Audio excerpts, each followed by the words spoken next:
1033 pour 592. Voilà, il y a 1033 détenus dans la maison d'arrêt des Hauts-de-Seine, dans la prison de Nanterre, pour seulement 592 places. Voilà, c'est une situation de surpopulation carcérale inacceptable.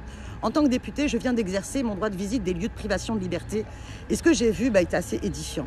C'est quoi? C'est par exemple 5 personnes dans une cellule avec simplement 3 lits superposés et un matelas au sol. Voilà les conditions. On dort par terre sur des matelas parce qu'il n'y a pas assez de place.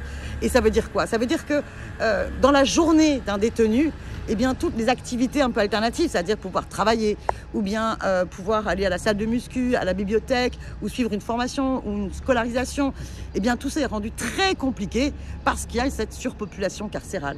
Et ça a des conséquences terribles parce que, en fait, vous n'avez pas d'espace d'intimité, donc vous avez des détenus qui essayent de mettre un drap au-dessus de leur lit pour essayer d'avoir un peu d'intimité, mais ça veut dire qu'ils sont à 4 dans une cellule où il y a des toilettes avec une chasse d'eau qui dysfonctionne. Donc tout ça est extrêmement dur. Et on a un problème comme ça qui est global en France, qui est global parce qu'il faut arrêter d'un point de vue pénal, d'un point de vue de la justice, à chaque fois de placer en prison, parce que c'est pas une solution.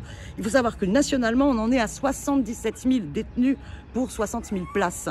Ça veut dire qu'entre août 2023 et mars 2024, il y a eu 3 000 détenus supplémentaires. Alors quand le gouvernement pense que la solution c'est construire de nouvelles prisons, les 4 prisons qu'ils ont décidé, ça va créer 570 places. Face aux 3000 détenus supplémentaires en moins d'1 an, c'est totalement dérisoire. Il faut arrêter cette logique-là. Il y a des alternatives. Il faut d'abord, par exemple, supprimer les peines de prison pour les délits les moins graves. Il faut des alternatives à l'incarcération, il faut un aménagement des peines, il faut une loi d'amnistie sur les délits moins graves et mettre en place un mécanisme contraignant de régulation carcérale. On ne doit pas dépasser 100% d'occupation d'une prison parce que sinon, c'est des conditions indignes.